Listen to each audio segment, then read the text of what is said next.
Que seriez-vous prêt à sacrifier pour atteindre la perfection? Aujourd'hui, nous vous racontons l'histoire d'Andreas Münzer, le culturiste dont la quête d'un physique parfait l'a mené à des limites inimaginables, sur scène comme en dehors. Le culturiste dont le pourcentage de graisse corporelle frôlait les 0%, mais à un prix mortel. Préparez-vous pour un voyage épique et tragique qui changera à jamais votre perspective sur le culturisme. Andreas Münzer est né le 25 octobre 1964 dans le petit village de Graja, en Autriche. Andreas a grandi dans un environnement simple, loin du glamour et des projecteurs des scènes internationales. Son enfance a été marquée par une vie tranquille à la campagne, où, dès son plus jeune âge, il montrait un intérêt inhabituel pour la force physique et l'exercice. Inspiré par la force et l'esthétique des athlètes qu'il voyait dans les magazines de culturisme, il décida de se lancer dans sa propre odyssée, devenir l'un des meilleurs culturistes du monde. Il commença à s'entraîner dans des gymnases locaux, soulevant des poids et sculptant son corps avec une détermination féroce, travaillant souvent dans une usine pour financer ses entraînements. Le chemin n'a pas été facile. Privé des ressources et de l'infrastructure des grandes villes, Andreas a dû faire face à des doutes et à des obstacles. Dans un petit village, les équipements d'entraînement étaient limités, et il était difficile de maintenir un régime alimentaire adéquat. Mais Andreas n'a pas abandonné. Il s'imposa une routine stricte, consacrant chaque moment libre à perfectionner son physique. Sa passion et sa discipline commencèrent à se remarquer et, bientôt, les gens commencèrent à le voir comme quelqu'un destiné à la grandeur. Sa philosophie était centrée sur la discipline et la constance, avec une mentalité inébranlable qui le poussait à surmonter tous les obstacles. Dans son parcours, Andreas rencontra des mentors qui l'inspirèrent et le guidèrent. Une figure clé dans son développement fut Arnold Schwarzenegger, dont la carrière internationale couronnée de succès en culturisme et à Hollywood devint une source d'inspiration pour lui. Arnold représentait ce qu'Andreas aspirait à devenir, non seulement un champion de culturisme, mais un icône mondial.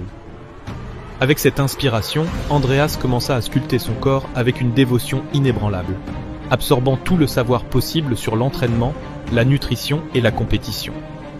Avec le temps, Andreas commença à participer à des compétitions et à gagner en reconnaissance. Il prit part à des compétitions locales et régionales où sa définition musculaire impressionnante et sa symétrie corporelle attirèrent l'attention des juges et des spectateurs. Son succès lors de ces événements lui donna la confiance nécessaire pour poursuivre son chemin et franchir le seuil vers le monde du culturisme professionnel, prêt à affronter des défis encore plus grands. En 1986, Andreas participa à son premier championnat international de culturisme, marquant ainsi le début de sa carrière sur la scène mondiale. Dans son parcours, Andreas dut faire face à des épreuves physiques extrêmes et adopter un régime d'entraînement et de nutrition qui mettrait à l'épreuve n'importe quel mortel. Son régime alimentaire était incroyablement strict. Protéines maigres, glucides complexes et très peu de graisse. Son programme d'entraînement était tout aussi intense, avec des heures consacrées à soulever des poids et à faire du cardio. Il trouva des alliés dans la communauté du culturisme, formant des amitiés avec d'autres athlètes partageant la même dévotion. Cependant, il dut aussi faire face à des ennemis invisibles. Les exigences extrêmes qu'il imposait à son corps commencèrent à avoir des conséquences. Lors de ses entraînements, Andreas subit des blessures musculaires et articulaires qui mirent à l'épreuve sa résistance et sa capacité de récupération. Des compétitions plus prestigieuses comme Mister Olympia et l'Arnold Classic devinrent son objectif. Andreas poussa son corps à des limites inimaginables, utilisant des stéroïdes et d'autres suppléments pour maintenir sa définition extrême. Les stéroïdes anabolisants lui permirent d'atteindre un niveau de définition et de masse musculaire qui serait impossible autrement, mais ils apportèrent également des risques significatifs.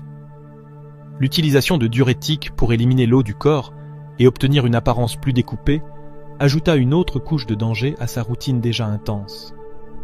Andreas savait que chaque compétition était un test maximal de sa capacité à supporter la douleur et l'épuisement. Sur scène, Andreas brillait par une définition musculaire défiant l'impossible. Sa dévotion et ses sacrifices le conduisirent au sommet de la reconnaissance dans le monde du culturisme. Il participa à des événements internationaux, affrontant les meilleurs du monde, et gagnant respect et admiration. Chaque victoire témoignait de son esprit inébranlable et de son éthique de travail incroyable. Mais chaque triomphe avait également un prix élevé pour sa santé. Andreas devint un symbole de perfection physique, mais derrière cette perfection, son corps souffrait. La reconnaissance et les récompenses arrivèrent. Andreas devint une icône du culturisme, admiré et respecté pour son physique unique et son engagement absolu. Les magazines de fitness le louaient, les fans le suivaient, et d'autres culturistes le regardaient avec respect. Mais derrière ce succès, la réalité était bien plus sombre.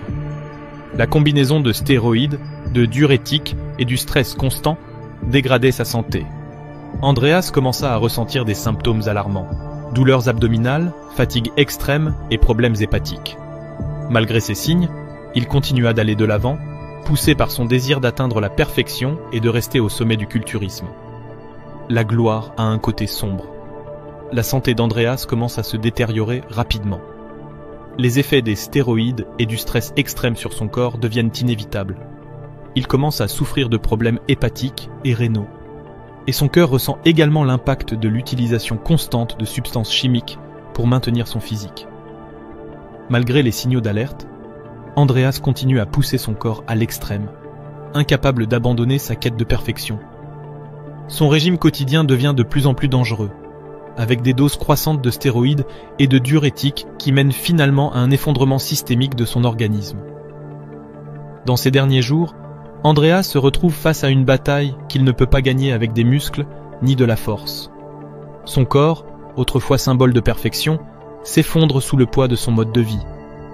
Le 14 mars 1996, Andreas Münzer décède à l'âge de 31 ans d'une insuffisance hépatique et rénale. Sa mort est un coup dur pour la communauté du culturisme et un triste rappel des dangers de pousser le corps au-delà de ses limites naturelles. Andreas laisse derrière lui un héritage complexe. Il est rappelé tant pour son physique impressionnant que pour la leçon tragique que sa vie et sa mort représentent. La mort tragique d'Andreas Münzer laisse une leçon profonde. Son histoire devient un puissant rappel des dangers des stéroïdes et de l'importance de la santé dans le sport. Dans les années qui suivent sa mort, la communauté du culturisme prend de plus en plus conscience des risques associés à l'utilisation de substances pour améliorer la performance. Les athlètes et les entraîneurs parlent plus ouvertement de l'importance de la modération et de la prise en compte de la santé à long terme. Des réglementations plus strictes et des programmes d'éducation sont mis en place pour les jeunes culturistes, dans l'espoir d'éviter des tragédies similaires à l'avenir. Rappelons-nous d'Andreas Münzer.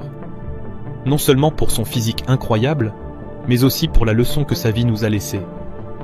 Son voyage, rempli de triomphes et de sacrifices, nous enseigne l'importance de la modération et de la santé. Si cette histoire vous a intéressé, voici une autre vidéo qui pourrait vous plaire. Merci d'avoir regardé et à bientôt dans la prochaine vidéo. Tu t'imagines un homme si grand et fort que même les gorilles paraîtraient petits à ses côtés? Aujourd'hui, nous te racontons l'incroyable histoire de Greg Kovacs, le culturiste qui a défié toutes les limites de la taille et de la force humaine. Regarde juste à quel point il semble grand aux côtés de la légende Jay Cutler. Également connu sous le nom de le géant gentil, il était un culturiste canadien qui a laissé une empreinte indélébile dans le monde du culturisme grâce à sa taille et à sa force étonnante.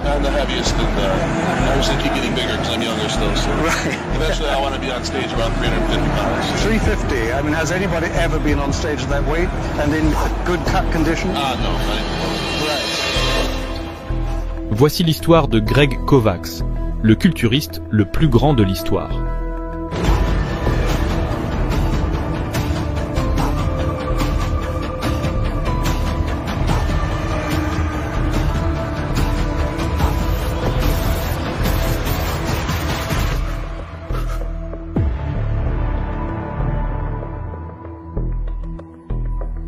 Gregory Mark Kovacs est né le 16 décembre 1968 à Niagara Falls, en Ontario, au Canada. Dès son jeune âge, Greg montra un intérêt pour le sport et l'activité physique. Bien qu'au départ il se soit tourné vers le hockey, une blessure l'amena à découvrir la salle de gym, et c'est là que son parcours dans le culturisme commença. Il a commencé à soulever des poids à 17 ans et a rapidement réalisé qu'il avait un talent naturel pour le développement musculaire. Ses premières années en salle étaient remarquées par des progrès rapides à mesure que son corps répondait aux entraînements. Greg se rendit compte qu'il avait une génétique exceptionnelle pour la prise de masse musculaire. Cette découverte le motiva à se consacrer entièrement au culturisme, mettant de côté les autres sports pour se concentrer sur la sculpture de son physique. Au fil des années, Greg travailla sans relâche sur son corps, augmentant sa masse musculaire de façon impressionnante. À 30 ans, Greg Kovacs était devenu l'un des culturistes les plus massifs de tous les temps, mesurant 1,93 m et pesant plus de 180 kg à son apogée. Greg était une véritable force de la nature.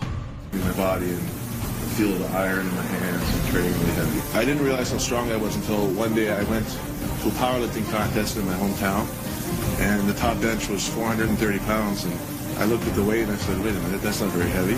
I went up there and I benched it like 19 times, and then I walked out. And then there was another, I was reading a magazine that said Ted Arcidi, the strongest man in the world, can behind the neck press 360 pounds for 4 reps. Nobody's ever pressed over 400 pounds behind the neck, and I was already doing 405 for like 6 to 8 reps behind the neck when I was 19 years old. Sa poitrine mesurait environ 178 cm et ses cuisses avaient un périmètre de 89 cm. Durant les années 90 et le début des années 2000, Greg Kovacs devint une figure dominante dans le monde du culturisme professionnel. Il obtint sa carte professionnelle en 1996 après avoir triomphé aux championnats nationaux du Canada. Sa taille hors du commun et sa présence imposante sur scène lui valuront le surnom de « le géant gentil ». Au sommet de sa carrière, Greg Kovacs participa à certaines des compétitions de culturisme les plus prestigieuses au monde. Bien qu'il n'ait jamais remporté un titre majeur comme Mr Olympia ou l'Arnold Classic, sa simple présence dans ces événements était toujours un sujet d'admiration et d'étonnement. La communauté du culturisme était fascinée par sa taille et sa force, même si sa définition musculaire n'était pas toujours à la hauteur de celle de ses concurrents les plus sculptés. L'une des caractéristiques les plus impressionnantes de Greg était sa capacité à maintenir sa taille massive tout en développant sa force et son endurance. Cet équilibre entre masse et puissance le distinguait de beaucoup de ses contemporains et en faisait une figure unique dans ce sport. Un des aspects les plus étonnants de Greg Kovacs était sa force brute. À son apogée, il était capable de réaliser des exploits de force que peu pouvaient égaler. Greg était connu pour soulever 700 livres en développé couché pour 2 répétitions. I don't really know how strong I was is because I trained in my basement by myself, so I had no real anything to compare it to. The same with my body weight. I never knew how big people were out there. Like within my first year, I went from 240 pounds to 300 pounds.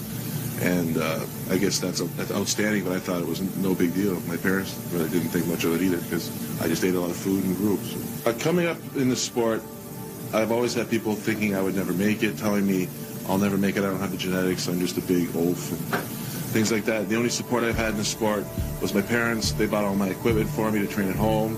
They cooked all my food. They always believed in me and told me that I could make it. And then I met my wife, and she's been the biggest supporter. 500 livres en développé militaire, 500 livres en tirage barre et jusqu'à 2000 livres en presse à cuisse. Ces chiffres ne le placèrent pas seulement parmi les culturistes les plus forts de son époque, mais aussi parmi les athlètes les plus forts du monde. En plus de ses réalisations en salle de sport, Greg participa également à des événements de levée de poids et des exhibitions de force où il impressionnait souvent les spectateurs avec sa capacité incroyable à déplacer des poids colossaux.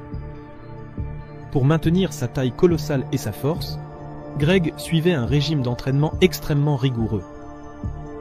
Sa routine comprenait des levées lourdes et un focus sur un mouvement complet pour maximiser le développement musculaire.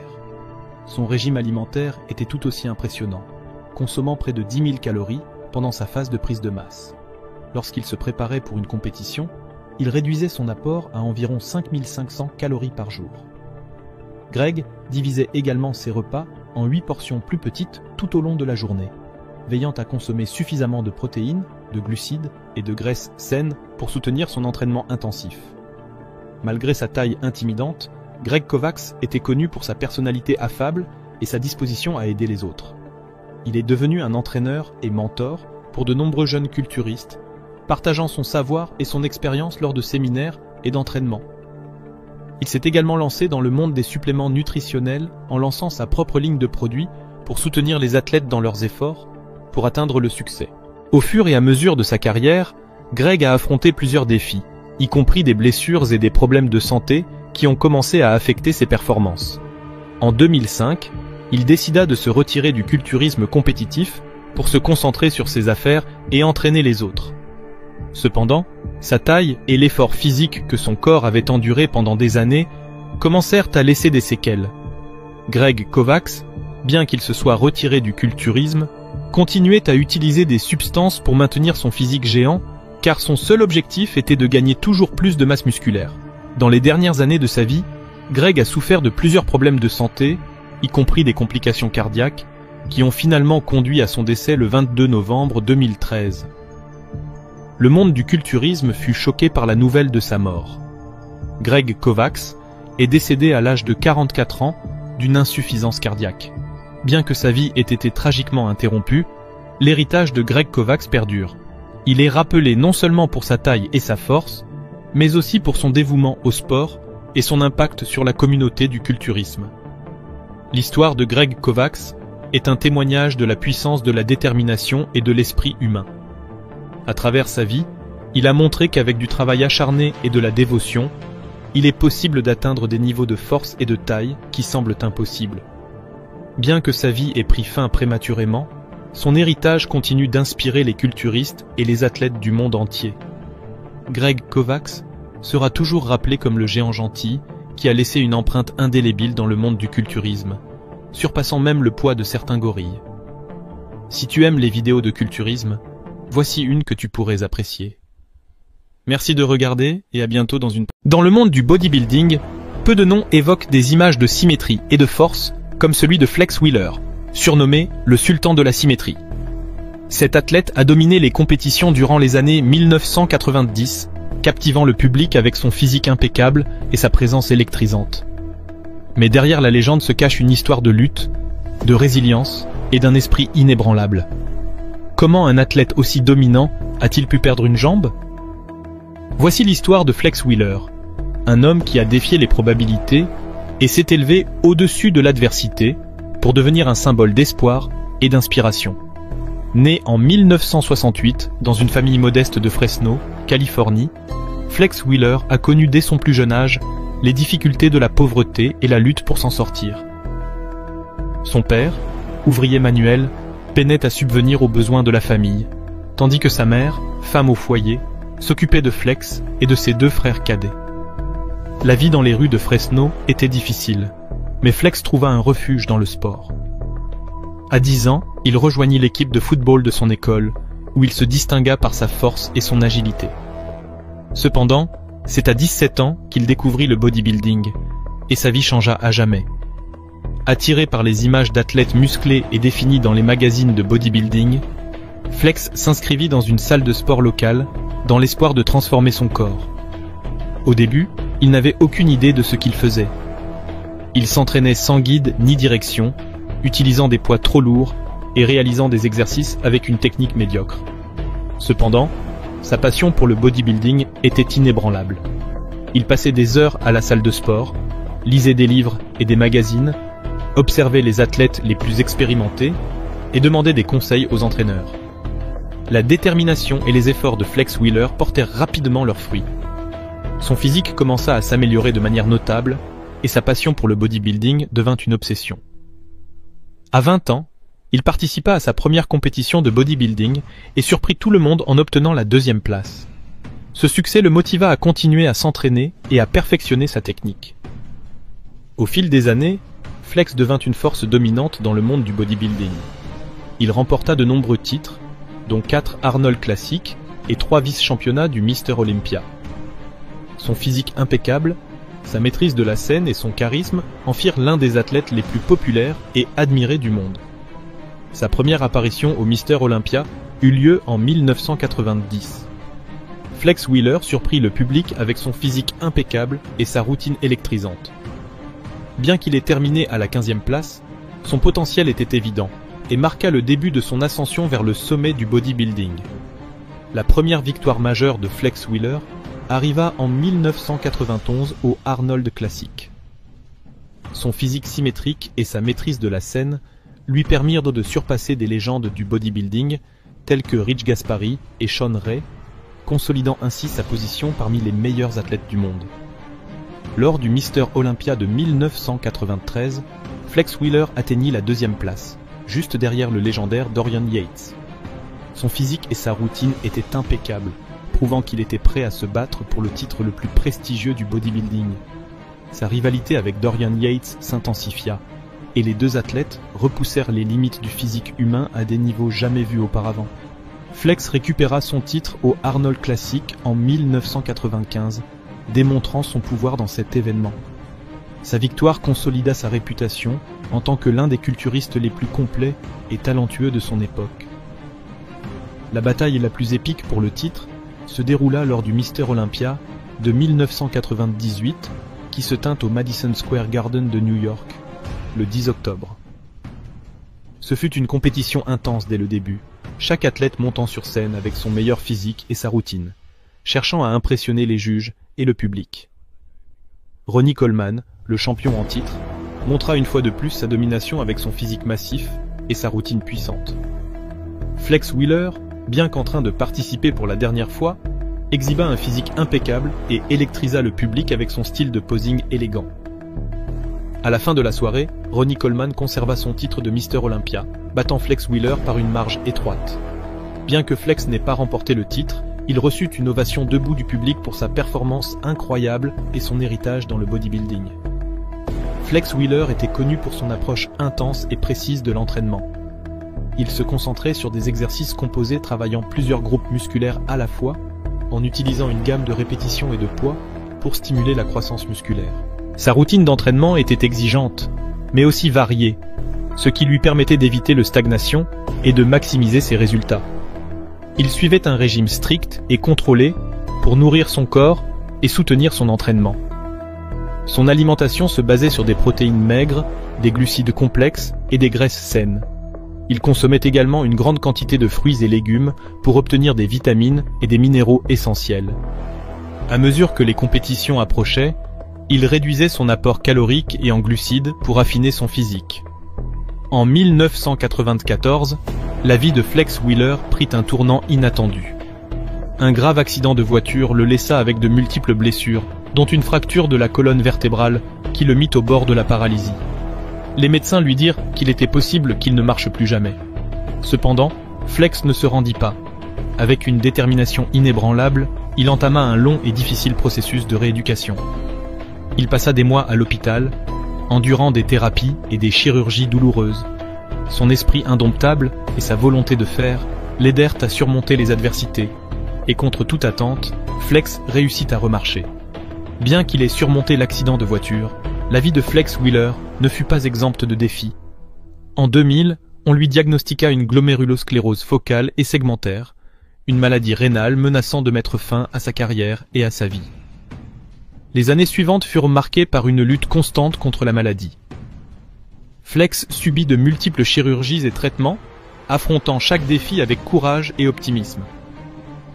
Cependant, en 2019, la maladie rénale se détériora considérablement, le contraignant à prendre une décision déchirante, l'amputation de sa jambe droite. L'impact émotionnel et physique de l'amputation fut profond. Cependant, Flex Wheeler ne se rendit pas. Avec une force mentale extraordinaire, il décida de transformer ce nouveau chapitre en une opportunité pour inspirer les autres. Il devint un motivateur et un défenseur de la santé rénale, partageant son histoire avec le monde et inspirant les personnes confrontées à des défis similaires. Après l'amputation, Flex Wheeler se lança dans un nouveau voyage de rééducation et d'adaptation. Avec l'aide de sa prothèse et d'une physiothérapie intensive, il apprit à marcher à nouveau, à faire des exercices physiques et à mener une vie normale. Sa détermination et sa positivité furent contagieuses, inspirant des millions de personnes à travers le monde confrontées à des défis similaires. Au-delà de la récupération physique, Flex Wheeler se concentra sur la recherche de nouveaux objectifs dans la vie. Il devint conférencier motivateur, partageant son histoire de surpassement et de résilience avec des publics de toutes sortes. Son message d'espoir, de persévérance et d'amour de la vie résonna profondément auprès des personnes de tous âges et horizons. Son impact dans le bodybuilding est incontestable. Flex Wheeler est considéré comme l'un des culturistes les plus influents de tous les temps. Son physique symétrique, son style de posing élégant et son charisme en firent une figure populaire et admirée, inspirant des générations d'athlètes. Son approche de la symétrie et de l'esthétique contribua à changer le paysage du bodybuilding, donnant naissance à une nouvelle ère d'athlètes plus complet et défini. L'héritage de Flex Wheeler va au-delà du monde du bodybuilding. Son histoire de surpassement et de résilience est une source d'inspiration pour les personnes de tous âges et origines. Son message d'espoir, de persévérance et d'amour de la vie nous rappelle que, même dans les moments les plus difficiles, il y a toujours une lumière au bout du tunnel et que nous pouvons trouver la force de continuer et de réaliser nos rêves. Son héritage demeure vivant dans les cœurs de millions de personnes qui se sont inspirées de son histoire. Lorsque vous pensez au culturisme, des corps monumentaux sculptés avec précision et sueur viennent à l'esprit. Cependant, derrière ces physiques parfaits se cachent des histoires tragiques, des vies éteintes trop tôt et des leçons douloureuses. Aujourd'hui, nous allons passer en revue un top 10 des culturistes les plus légendaires qui sont morts tragiquement, laissant un héritage aussi bien par leur grandeur que par les circonstances dévastatrices de leur mort. Restez jusqu'à la fin, car ce que je vais vous raconter ne vous surprendra pas seulement, mais vous fera réfléchir sur ce qu'il en coûte réellement pour devenir une légende. Andreas Münzer fut l'une de ces figures qui porta le culturisme à un niveau que beaucoup considèrent comme inhumain. Il était connu pour amener son corps à la limite de la définition musculaire, éliminant chaque gramme de graisse, laissant sa peau si fine qu'elle semblait transparente sur ses muscles sculptés. Ce qui frappait le plus chez Andreas, c'était qu'il n'était pas seulement un athlète exceptionnel, mais aussi un perfectionniste obsessionnel. Chaque fois qu'il montait sur scène, son niveau de définition surpassait celui de ses concurrents. Mais ce que personne ne savait, c'est le prix qu'il payait. En 1996, à l'âge de 31 ans, son corps s'effondra finalement. La cause officielle fut une hémorragie interne et une défaillance multiviscérale, mais ce qui choqua réellement fut l'état de ses organes. Son foie était endommagé par l'utilisation excessive de stéroïdes et de diurétiques, ce qui l'empêchait de fonctionner correctement. Son sang, trop épais à cause de la déshydratation, était pratiquement impossible à pomper. Andreas avait vécu pour pousser le corps humain au-delà de ses limites naturelles. Et au final, ce sacrifice lui coûta la vie. Son histoire est un avertissement glaçant sur les dangers de pousser trop loin les limites du corps. Dallas McCarver semblait destiné à dominer le monde du culturisme. À 26 ans, il était déjà un colosse avec un physique que beaucoup de vétérans du sport admiraient. Sa structure massive et symétrique le plaçait en tête de la prochaine génération de stars du culturisme. Lors de l'Arnold Classic de 2017, Dallas s'effondra alors qu'il posait. Un avertissement de ce qui allait se produire par la suite. Cependant, sa vie fut tragiquement interrompue en 2017 lorsqu'il fut retrouvé inconscient chez lui, suffocant après s'être étouffé avec de la nourriture. À première vue, sa mort pourrait sembler un accident malheureux, mais les détails derrière cette tragédie racontent une histoire plus complexe. Les examens médicaux révélèrent que Dallas avait un cœur agrandi, une condition courante chez les culturistes utilisant des stéroïdes en excès. De plus, ces analyses montrèrent des niveaux élevés de ces substances dans son système. McCarver, un géant à tous les sens du terme, laissa un vide immense dans le sport, rappelant que le succès rapide et extrême s'accompagne souvent de risques imprévisibles. Nasser El Sonbati fut l'un des culturistes les plus remarquables des années 90, connu non seulement pour sa taille impressionnante, mais aussi pour sa capacité à allier masse et esthétique d'une manière que peu pouvaient égaler. Au cours de sa carrière, Nasser participa à plus de 50 compétitions professionnelles, son meilleur résultat étant une deuxième place au Mr Olympia de 1997, où beaucoup pensaient qu'il méritait la victoire. Cependant, derrière son succès compétitif, Nasser souffrait des conséquences de l'utilisation prolongée de stéroïdes et d'autres composés. En 2013, à l'âge de 47 ans, il mourut des suites de complications rénales. Sa mort laissa une grande tristesse dans la communauté du culturisme, car Nasser avait toujours été considéré comme un compétiteur éthique et respecté. Son histoire souligne l'équilibre délicat entre la quête de la grandeur physique et les risques pour la santé. Rich Piana n'était pas simplement un culturiste. C'était une personnalité gigantesque, tant sur le plan physique que médiatique. Avec plus de 140 kg de muscles à son apogée, sa taille était quelque chose que peu pouvaient égaler dans le monde du fitness. Cependant, ce qui le rendait unique n'était pas seulement son physique, mais aussi sa brutalité dans son honnêteté à propos de l'utilisation de stéroïdes. Il n'essayait pas de cacher le fait qu'il utilisait des substances pour augmenter sa taille, et en fait, il en parlait ouvertement dans ses vidéos, ce qui était presque tabou dans le monde du culturisme. En 2017, Rich s'effondra chez lui et tomba dans le coma pendant plusieurs semaines. Ses fans espéraient sa récupération, mais il mourut finalement. La cause de sa mort fut attribuée à une maladie cardiaque exacerbée par des années d'abus de stéroïdes, d'insuline et d'autres composés. Bien que beaucoup le critiquèrent pour ses choix, d'autres le respectaient pour sa transparence sur les risques du culturisme extrême. Sa vie et sa mort sont devenus un rappel que même ceux qui semblent indestructibles peuvent succomber aux décisions qu'ils prennent pour atteindre la grandeur. Shawn Rhoden fut un culturiste qui laissa une marque indélébile dans l'histoire du Mr Olympia. En 2018, il réussit l'impensable, vaincre Phil Heath et devenir le Mr Olympia le plus âgé à remporter le titre à 43 ans. Cependant, après cette victoire historique, sa vie personnelle et professionnelle fut gravement affectée. En 2019, Rhoden fut accusé d'agression, ce qui le mit à l'écart des compétitions et le plaça sous les feux des projecteurs médiatiques. La pression des accusations, combinée au stress de ne plus pouvoir concourir, sembla affecter gravement sa santé. En 2021, à 46 ans, Shawn Rhoden mourut d'une crise cardiaque. Sa mort choqua la communauté du culturisme, non seulement en raison de la perte d'un champion, mais aussi en raison des circonstances tragiques et controversées entourant ces dernières années. Rhoden passa de héros du sport à une figure tragique, marquée par une fin inattendue. Mike Mentzer était un culturiste différent de tous les autres. Il n'était pas seulement un concurrent de haut niveau, mais aussi un penseur qui révolutionna le monde de l'entraînement avec sa méthode de heavy duty. Mentzer croyait en l'entraînement de haute intensité avec peu de répétitions mais des charges extrêmes.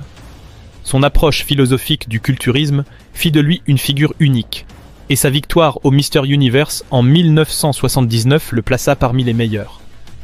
Cependant, derrière son succès sur scène, Mike luttait contre des problèmes de santé mentale et des addictions. En 2001, à l'âge de 49 ans, Mentzer mourut d'une crise cardiaque, possiblement aggravée par le stress et son mode de vie. Tristement, 2 jours après, son frère Ray, également culturiste, mourut, ce qui laissa une cicatrice indélébile dans la communauté du culturisme. L'histoire de Mike et Ray Mentzer est un rappel que même les plus forts peuvent être confrontés à leurs démons intérieurs. Mike Matarazzo était un culturiste emblématique, connu pour ses bras énormes et sa personnalité charismatique sur scène. Dans les années 90, Matarazzo était l'un des favoris du public grâce à son style de vie passionné et sa capacité à se connecter avec les fans.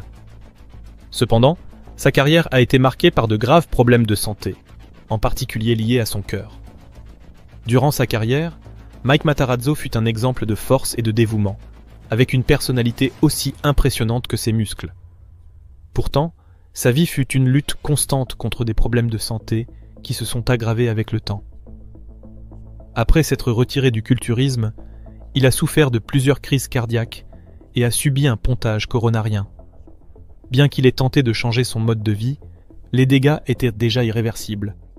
En 2014, alors qu'il était en attente d'une greffe de cœur, Mike est décédé à l'âge de 48 ans des suites de complications cardiaques. Sa mort fut un choc pour la communauté du culturisme, car malgré son apparence de géant sur scène, il était apprécié pour sa simplicité et son humilité en dehors.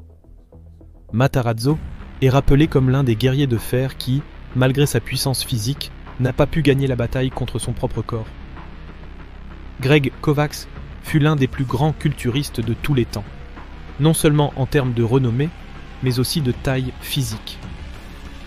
Mesurant plus de 1,90 m et pesant près de 180 kg en compétition, Kovacs était une véritable bête, capable de soulever des charges que peu pouvaient imaginer. Cependant, sa taille impressionnante et sa force s'accompagnaient de risques importants pour sa santé. Malgré son physique incroyable, Greg n'a jamais atteint le succès espéré dans les compétitions de haut niveau. Sa masse corporelle massive rendait difficile l'atteinte de la symétrie et de la définition, éléments cruciaux dans le culturisme professionnel. Mais son héritage ne réside pas uniquement dans ses résultats en compétition. Il incarne aussi l'extrême masse musculaire qu'un être humain peut développer, devenant une référence pour beaucoup. Malheureusement, sa santé a payé le prix de cette quête.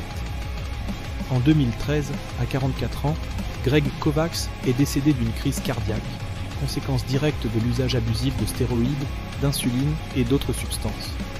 Sa disparition fut un rappel amer que la quête extrême de la taille peut avoir des conséquences fatales. Son nom est désormais gravé dans l'histoire du culturisme comme l'une des légendes les plus grandes, à tous les sens du terme. Luke Sandoe était un culturiste britannique qui s'est rapidement imposé sur la scène professionnelle grâce à son physique impressionnant et son charisme naturel. À 30 ans, il semblait être au sommet de sa carrière, avec un avenir radieux devant lui. Il était admiré autant pour son esthétique que pour sa capacité à communiquer avec ses fans sur les réseaux sociaux, où il partageait ouvertement ses pensées et sa vie. Cependant, derrière le succès et l'apparence imposante, Luke souffrait en silence. En 2020, la communauté du culturisme a été bouleversée par l'annonce de son suicide. Luke s'est donné la mort à l'âge de 30 ans, laissant derrière lui une vague de tristesse et de nombreuses questions sans réponse. Malgré son physique impressionnant, sa fin tragique a montré que le bien-être mental est tout aussi important que la force physique. Sa mort fut un rappel douloureux que les problèmes émotionnels et psychologiques ne doivent jamais être ignorés, peu importe à quel point une personne semble forte extérieurement. Art Atwood était connu pour son physique imposant et pour ses succès dans les compétitions de culturisme du début des années 2000. Son début professionnel fut impressionnant. Il remporta le Toronto Pro en 2002 et semblait destiné à un avenir brillant. Avec sa taille massive et sa présence scénique, Art se distinguait par sa capacité à combiner masse et symétrie, un équilibre que peu parviennent à atteindre. Cependant, comme beaucoup d'autres, son succès s'est accompagné d'un lourd tribut sur sa santé. Avec le temps, son physique monumental a commencé à lui coûter cher. En 2011, à l'âge de 37 ans, Art est décédé d'une crise cardiaque alors qu'il nageait, surprenant ses fans et ses collègues. Même s'il n'était plus au sommet de la scène compétitive au moment de sa mort, son décès fut un rappel douloureux des risques à long terme liés au culturisme extrême. Ces 10 géants du culturisme ont vécu des vies marquées par le sacrifice, la gloire et bien souvent la tragédie. Chacun d'eux, à sa manière, a laissé une empreinte indélébile dans le monde du culturisme. Mais ils nous rappellent aussi à quel point le corps humain peut être fragile, même lorsqu'il semble taillé dans la pierre. La quête de la grandeur a un prix, et ces histoires nous montrent que, même s'ils ont atteint les sommets, la chute fut souvent brutale. Si ces récits t'ont touché et que tu souhaites en découvrir plus sur les légendes de ce sport, je t'ai préparé une liste d'histoires que tu vas adorer.